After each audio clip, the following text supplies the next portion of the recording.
Okay. Okay. Alhamdulillah. Alhamdulillah. Okay, Bismillah, Okay, Bismillah, walhamdulillah, wassalatu walhamdulillah, wassalatu wassalamu ala wassalamu ala rasulillah wa ba'd. rasulillah wa ba'd. Assalamu alaikum wa rahmatullahi wa barakatuhu. Once again to all of you, mashallah, to our monthly Instagram live. This is the live session where Session we where we try to take some try time to out take some time out to answer to all your answer all questions your questions relating to relating to family matters family matters and also and relating also to the deen as well, if you have questions pertaining to that. the deen as well. So, If you have inshallah, questions pertaining as to that. always, So, we always, can take anonymous we questions via can take the anonymous Google questions Docs via link the which we have shared. Google Docs link which we have shared. And we can also take And we questions can also take questions live via live YouTube comments via or via Instagram comments as well, inshallah. Instagram comments as well, So, inshallah. So, if you would like to ask questions, please do type in the comments. please do As type in the always, we will comments. start As off always, we will with start off the questions we with have the already questions got, we have already got. and then Um, inshallah we will and then, take inshallah, we will take questions that are coming questions that are coming thereafter. thereafter. Okay, Okay. so starting off with the first question off here, relating to with the first question here,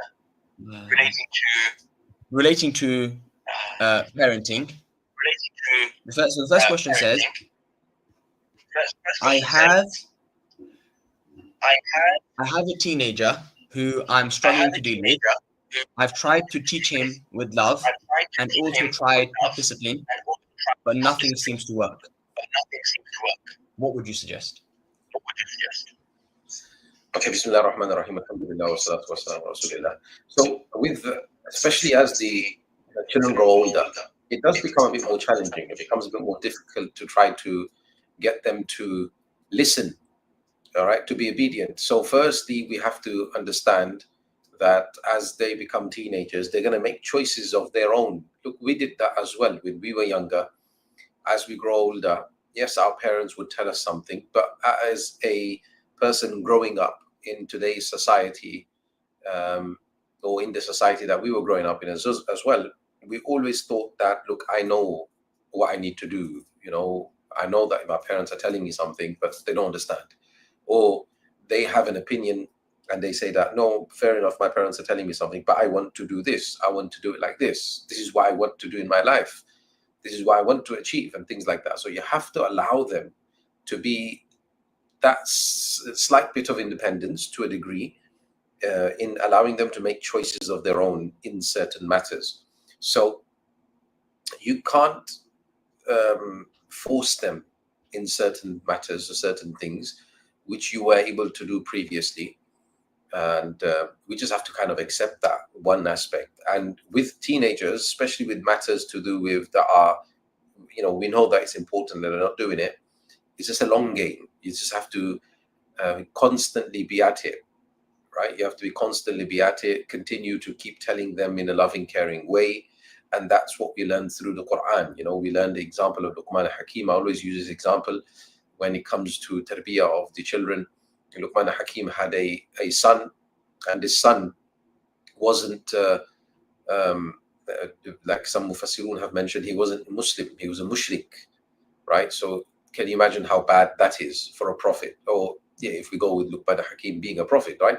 Then being, obviously there is another opinion, which mainstream opinion, that Luqman Hakim was not a prophet, he was just a Hakim. So no problem. If we go with that opinion, the point is that he was a really pious servant of Allah. And he has a son who's a mushrik, who's doing shirk, right? It can't be anything worse than that. So despite that, he is teaching him, Ya bunayya, oh my dear son, my beloved son. That's how he's teaching him, right? And he's telling him, you know, so much so that one incident actually mentions that Luqman Hakim had a whole bag full of sesame seeds. Can you imagine how small sesame seeds are, right? He had a bag full of them, and every time he would advise him, he would take out one sesame seed, and he would continue advising him. Next time he advised him, took out one sesame seed, and eventually he finished his whole bag of sesame seeds. And he says to his son that, I have advised you, son, so much that if I was to advise this much to this mountain would even yield, it would crack. right? And it hit the heart of that son at that time. That's true. My father's told me so many times in such a caring way, and that's when it hit him, right? And so this is the thing with youngsters. We can't become impatient. We have to stay patient and continue to advise them. Inshallah, one day it will happen. It may be years later, but inshallah it will happen.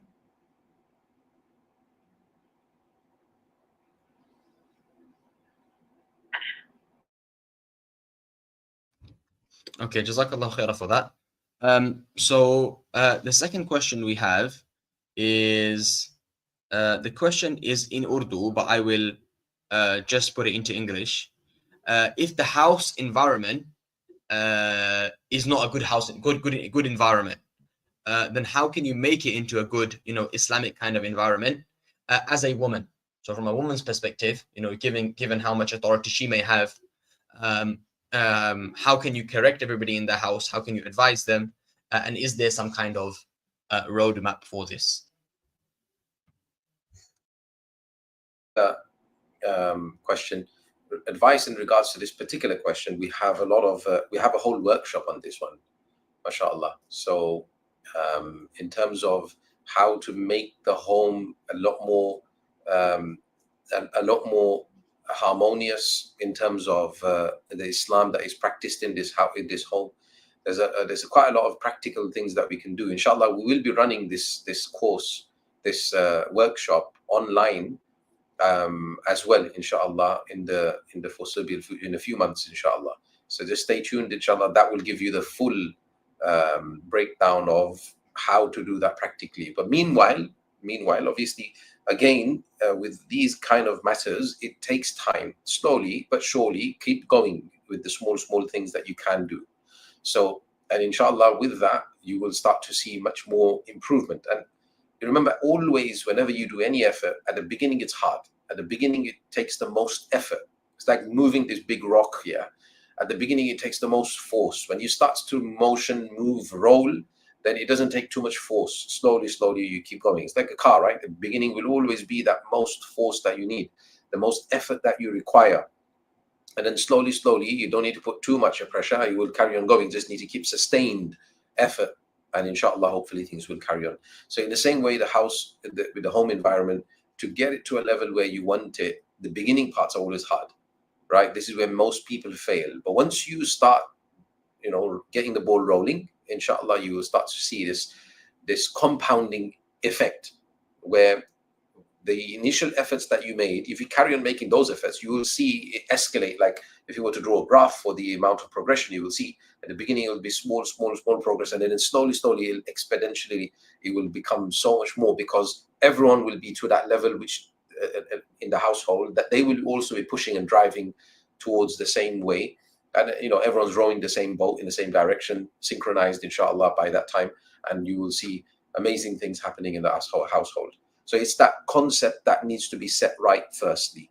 And being a woman, in fact, gives you the advantage here, as I would say, rather than seemingly in the question seems like to be a disadvantage. In many matters, being the mother in this household, being the wife in this household, gives you because that's your den, in essence. That's your territory.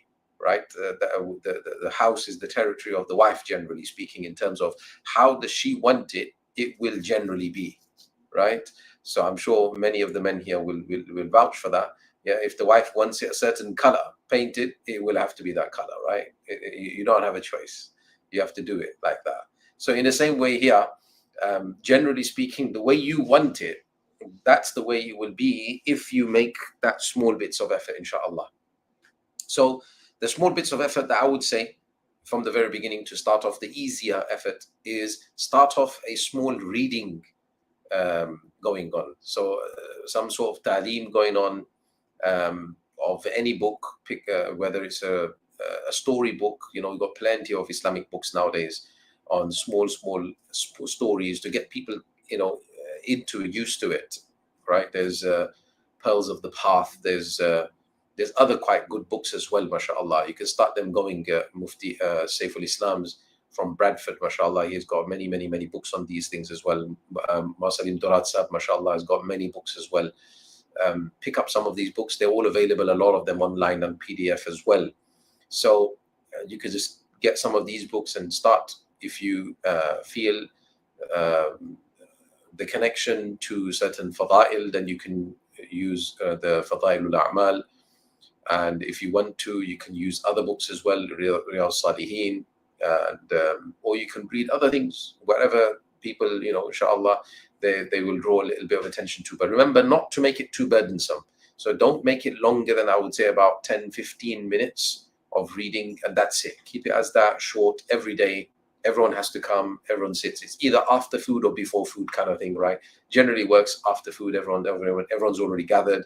You're doing, and then you do a ta'aleem together in the evening sometime. Holidays are here, so obviously mornings might work quite well as well.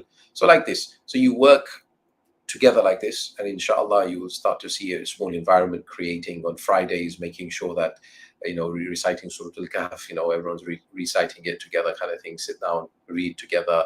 At night time you can even play the Surah Tabarak, Surah Mulk meaning, and Surah Sajda, play it, slowly. If the children are young, they will grow up, mashallah, repeated listening to it will make them learn it by heart. In the morning, whilst breakfast is happening or something, then you can play the Yasin like this. So slowly with these small efforts, inshallah, you will see a very good environment slowly starting to create. But like I said, for much more, inshallah, hopefully you can stay tuned to our workshop that's coming up.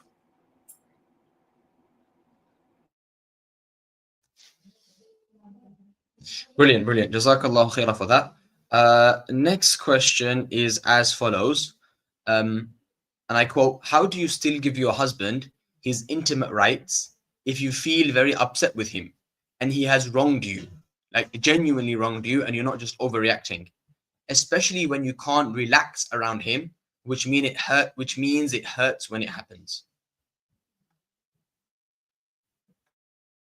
Good question.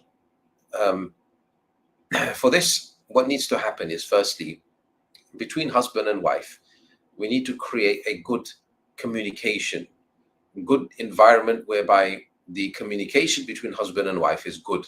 It's open, it's authentic, it's something whereby the wife in this particular case feels as though she can talk to her husband, and her husband won't just blow his top, he won't just misunderstand, he will actually listen and he will take on board. If that kind of a relationship is created, then in this instance, if you talked to your husband that, look, you said this to me, or you did this to me, and I felt really upset, I really feel very upset with what you've done, then he will understand, because he understands that what I said was quite mean. Yeah, maybe I shouldn't have said it, and he'll apologize.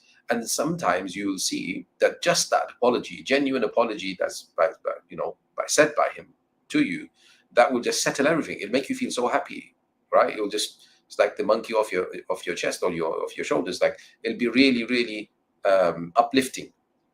So if you create this kind of a communication between you and your husband, that is when you will start to feel so much more. So it's a more rooted problem here.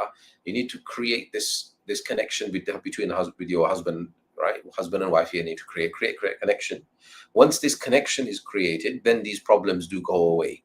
Otherwise, it's difficult to try to even explain to your husband that, look, you did this and I feel really upset and I don't feel like being intimate and the rest of it.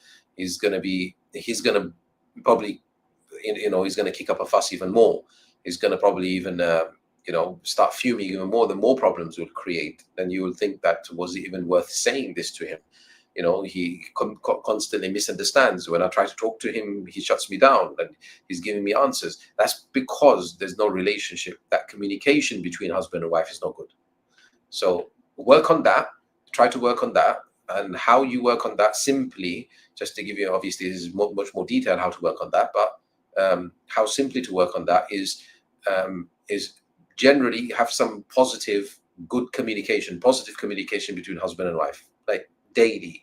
There should be a lot of positive, more positive than the negative. And we generally give a rule, there should be 5 times more positive than negative interaction.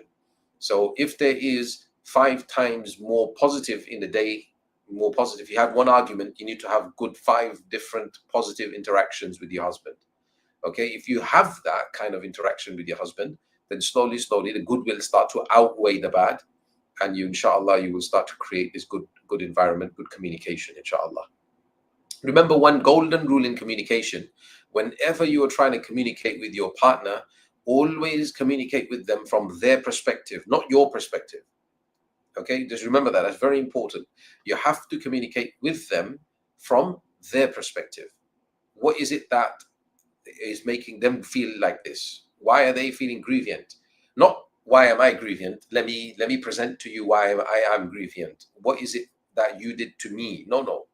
You should be presenting. You should be asking them question. Why are you feeling upset at me? What did I do to you? Tell me please, so I don't do it again, like that. Because if you do that, inshallah, they will do the same. They will say to you, oh, what is it making you grievant with me? What's making you upset? And inshallah, then you will get the opportunity to say what you need to say. But you need to look after your partner needs to look after you. Don't look after yourself, meaning that's very selfish. You look after yourself, your own wishes. You're only looking after yourself. Your partner's looking after themselves. It becomes a very selfish type of relationship. You only use your partner. Basically, you use your partner, and your partner will even say to you, "You're a user. You only come to me when you need me." Okay, that kind of environment or that kind of relationship is not good.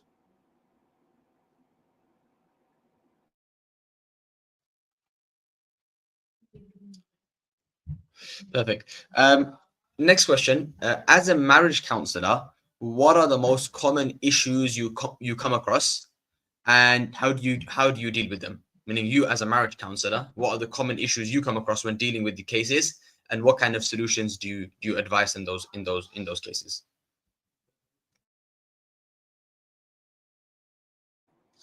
Okay, so one common issue is this lack of good communication, which I've already mentioned about. So when there's a lack of good communication between husband and wife, it creates a lot of problems. Okay, if, for example, because of the lack of good communication, leads to a lot of misunderstandings, leads to a lot of arguments because of the misunderstandings, miscommunication, misunderstandings. All of these kind of things happen because of a lack of good communication between husband and wife. So there must be good communication. There has to be, and if there isn't, then you're definitely going to misunderstand your partner in so many things. You're going to end up second guessing. You're going to judge. You're going to end up jumping to conclusions, and you're going to end up saying or doing things which at the end your partner will be like, but I only said it like this. And you're like, yeah, but I know how you said it. I know you. But you've already jumped to a conclusion. You never allowed your partner to be themselves. So what's important is communication. This is a very important, very good point that you must have in partners. And I see that a big problem between most people don't have good communication. And how I generally deal with it is I give them a step-by-step guidance on how to deal with having good communication. So I give them a task to do daily, 15 minutes or so roughly, of good communication, like just the two of them, without any phone, no other distraction, no TV, no nothing, just the two of them, just conversing regarding daily life, just whatever it is, just 15 minutes, just the two of you. And daily, when you keep doing this every single day, you will start to see a very good bond forming between husband and wife. There'll be a better understanding, because you'll understand over time, because you're talking to your partner, you'll understand each other much better. Okay, so all of these good things create from good communication. And obviously your partner, like you're saying, feels that contentment, doesn't feel like constantly on eggshells, doesn't feel like, oh, maybe they will shout at me, maybe they will do this, maybe they'll do that. The partner feels secure in that relationship, that no, actually my partner understands me, and there will be that comfort inside the heart, and you can't replace that with anything. That all comes from that good communication from the very beginning. And the second thing is a lack of love. Obviously, you see a lot of times partners, one major problem that occurs is because of the lack of love. In love, a lot of things are overlooked. Okay, when you love somebody, I'm sure many people will be able to relate to this. Yeah, whenever you can relate to the beginning of your marriage or some point in life where you love somebody, you overlook so many things they do to you. Like you love your mother, okay, it doesn't matter what she says to you, she may treat you so badly, at the end in your heart there's love for her, right? When she passes away, for many of those people whose mothers have passed away. May Allah Ta'ala grant them Jannatul Firdaus. Ameen Ya Rabbil Alameen. But yeah, I mean, that's the occasion when people start to really feel it. Doesn't matter how a person's mother or father or any other person they loved was. Okay, so if you just imagine that time, if your parents are still alive, or if anybody else, your partner was alive, your children, you feel that love for your children. So no matter what they do, they may do things mischievous and things like that, but at the end, there's love in their heart for them. So when there's love in your heart for them, you overlook their mistakes. They do things. You feel angry at the time, perhaps you feel frustrated at the time, but then you overlook it. You're okay with that. It's fine. So love is very important in a marriage. And that love is not just, it's given to us by Allah Ta'ala from the very beginning, because Allah Ta'ala says, وَجَعَلَ بَيْنَكُمْ مَوَدَّةً. So Allah gave that love from the very beginning. But we do have to do things to maintain that love, to increase that love, to make that love much more permeated within like the core of the marriage.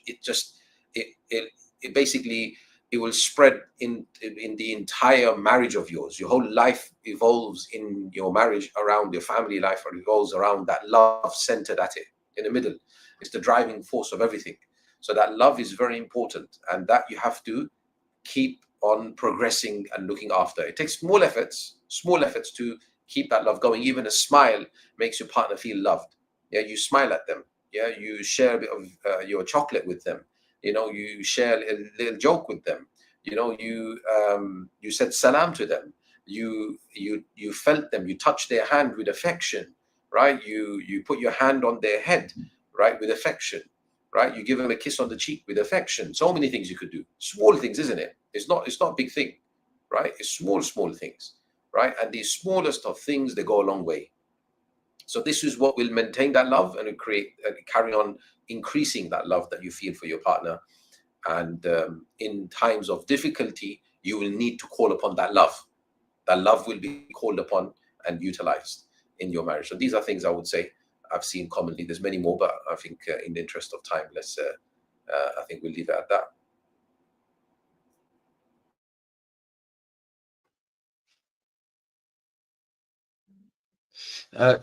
Just in relation to a previous question that was asked, Mufti, you mentioned about having positive interactions relating to the intimacy question. You said have positive interactions. So they're just asking, what can be a positive interaction? A shared cup of tea, a joke. Yeah, so it's just these kind of things. I mean, saying a nice word, going out for a walk. These small, simple gestures that you do, activities you do together in daily life. All of these count as, positive interactions. Yeah? And on the flip side, even these small things that we do negative, like rolling the eyes, tutting, kissing our teeth, ignoring, these count as negatives. Yeah. All right. Okay. There's a bit of a detailed question here, Muqtasab. So I'm going to read it. And if there's any part you want me to read again, I'll do that. Okay. So a sister, she says, we live with my husband's brothers. His uncles visit almost daily. My mother-in-law hosts unplanned guests almost every day until 11:30 p.m. I come from a peaceful nuclear home. I thrive with quiet and routine. But here I feel stuck in fight or flight mode every day. I'm doing muraqabah with the sheikh and I'm pursuing a part-time alima course, but I'm still not coping well. I also barely get time with my husband. Even simple conversations are difficult due to the constant socializing at home. I'm very worried about my toddler. She's exposed to junk food and screens. If I say anything, I'm made to feel like the villain. I'm told that serving all guests and in-laws, even daily and unexpected, is my Shar'i duty or I'm sinful. I'm told my religious studies and child's needs must come second to family service. This makes me feel trapped and torn. My husband can afford to move out, but he's scared of society's opinion. I feel I'm reaching my limit. What are my actual Shar'i obligations to in-laws and guests in such a situation? Can I set boundaries for my sanity, my marriage, and my child? And is my husband liable, shar'an, to make us move out of this situation where he can afford it? So a bit of a long question, but that's everything she has said. Okay, mashallah. So, firstly, sorry to hear your predicament that you find yourself in. Allah Ta'ala make things easier for you, make the pathway open up for you, inshallah, and show you the guidance towards what's the best thing for yourself in this situation. So My advice to you wouldn't be just according to what Shariat would say, because obviously the advice has to be tailored to your situation that you find yourself in. So whether Shariat obliges you to take care of your in-laws or not, the fact of the matter is, if you stop doing that while it's living there, it would cause you probably more problems than it would do any good. I'm pretty sure that that's probably the case. It will lose you a lot of credit to your in-laws, as well as mainly your husband. Okay, because your husband will start to feel the pressure. If he's feeling the pressure of what society would say if he moved out, then I'm pretty sure he will feel the pressure of what his family would say if you stopped, especially what his mother may say, if you stop doing things that you are expected, should I say, quote unquote, expected to do for your in-laws. So the solution would not be to mention, especially as you've said to me, that when you mention screen time, then you're made to look like the villain. Then if you were to mention, even if it's a Shari'i stance regarding what you need to do and what your rights are, you will become the villain, right? And it will only make your life worse. That's what you'll do. Fact of the matter. That's just the way it will be. So what you need to do is what I've already mentioned previously, that to one of the other answers, the questions, is between you and your husband, create a very good, tight communication, love. Yeah, create that kind of relationship between you and your husband. How you do that is treat him well, talk to him kindly, talk to him nicely, understand his problems, his issues. Try to tell him that what are the struggles you have, and try to help him in those struggles. If you do that, because he feels that you're so loyal to him, I can guarantee you he will look after you.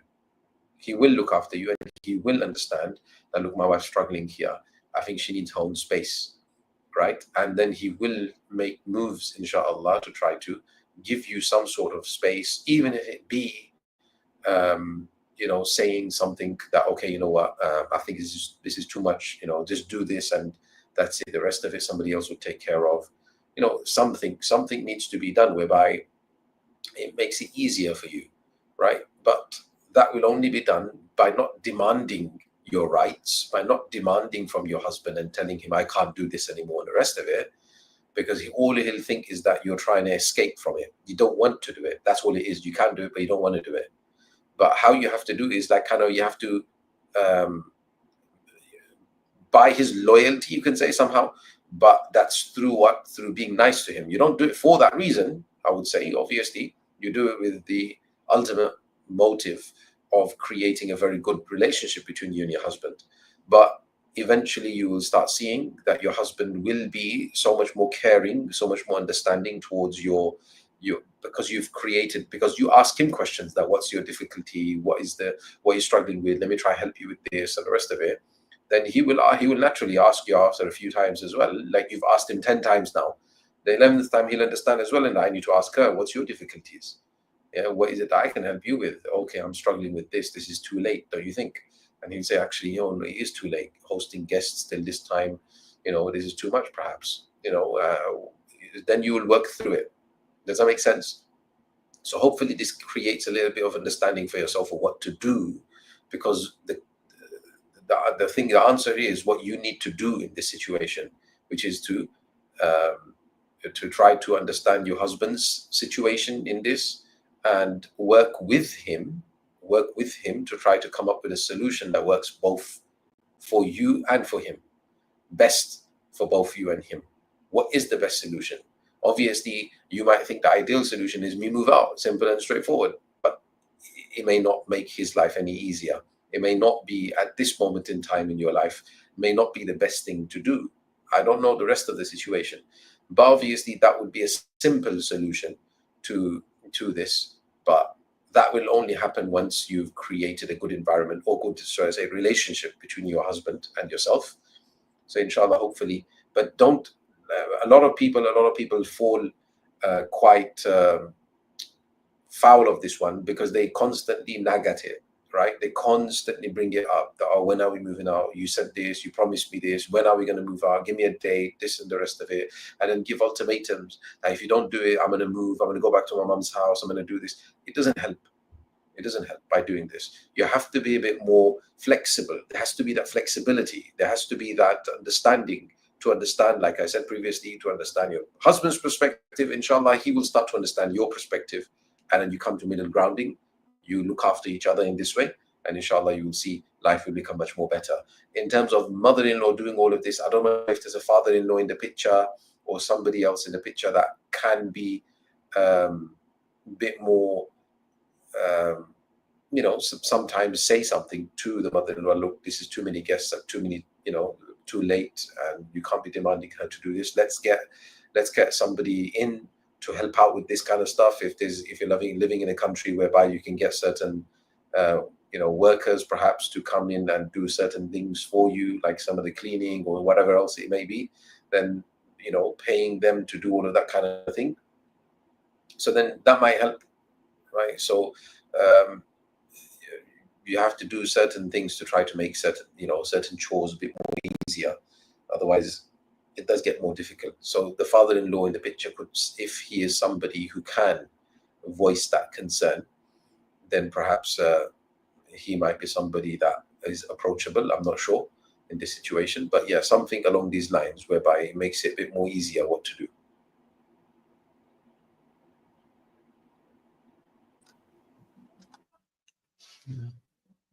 Jazakallah khairah for that. And I would also just add to that, add to what Mufti Saab mentioned, mashallah, all the points he said, was that, the benefit of getting your husband on side as well is that then sometimes, where you're struggling, rather than you go to your mother-in-law, and that's the first thing you should try. We always give this advice, that you yourself should try to develop a relationship with your mother-in-law that is so friendly that you can be open with her and you can tell her that, look, I'm struggling, right? I can't, practically looking after the house, doing all these things. I'm more than happy to do it. I really love to look after you guys. You're my family. And bring it across from that perspective. But at the same time, you can tell her that long term, if I keep on doing this, I'm going to break down. So if you have that relationship, then you can speak like that. If you don't have that relationship, then try to develop that over time. But also along with that, something that helps sometimes is, getting your husband in between. So what I mean is sometimes your husband has to understand that you are doing so much for him. You're going out of your way to do all these things. So it is his responsibility to lessen the burden from his side as much as he can, number one. And sometimes he has to take the blame. So for example, he might go to his mom one day when he knows you're really tired and just say to her that, Mom, I know we have guests, but I really want to spend time with my wife today. Do you mind if I take her a bit early? Now, your mom's going to blame him, not you. And that's fine. Once in a while, he has to take that. Mom blaming him is not as bad as mom blaming you, right? So sometimes tactically, you have to do things like that as well to lessen the burden on yourself. Sometimes he's got to say, Mom, I want to go out to eat for a little while. Can I take Mrs. with me? I want to take her for a walk. I'm going for a walk. Do you mind if I take her? So sometimes if he does that himself as well, then it'll lessen the burden of you being the villain, And it's always easier for the son to be the villain because moms always end up, forgiving them generally. Yeah, so that works sometimes as well. I think that's all the questions we had, mashallah.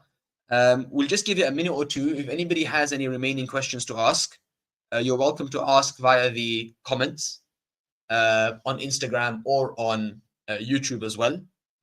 Let me just check the anonymous questions as well, one moment, just to see if there's been any more on there.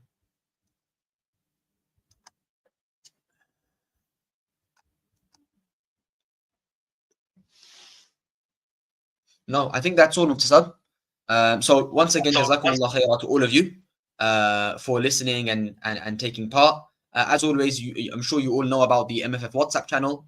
So do keep up to date with our work on the WhatsApp channel, on Instagram as well. And do share live and the work we're doing with others that you know. They're also welcome to join. We do it monthly, and they can also come in and ask their questions. And as you can see, inshallah, they'll get very, very insightful and practical answers. Jazakumullah khairan to everybody. Jazakumullah for your kind comments as well. Allah bless you all. yourselves, your families. MashaAllah, Allah Ta'ala grant you the best of this world and hereafter. Allah grant you ideal marriages, inshallah. Grant you the good qualities that are required to be able to manage the difficulties and challenges, I say, all those challenges that we face to try to make ourselves better. Remember that. It's never a difficulty. Difficulty is a perspective, right? It's our perspective of it, right? But at the end of the day, it's a simpler challenge that we have to try to navigate. Once we navigate that challenge, it becomes simply a challenge that, mashallah, we pass the test of in this world. So that's it. Look at it like that. Inshallah, Allah Ta'ala will inshallah bless yourselves, Allah bless your families, and grant you the best of this world and hereafter. Jazakumullah khairan.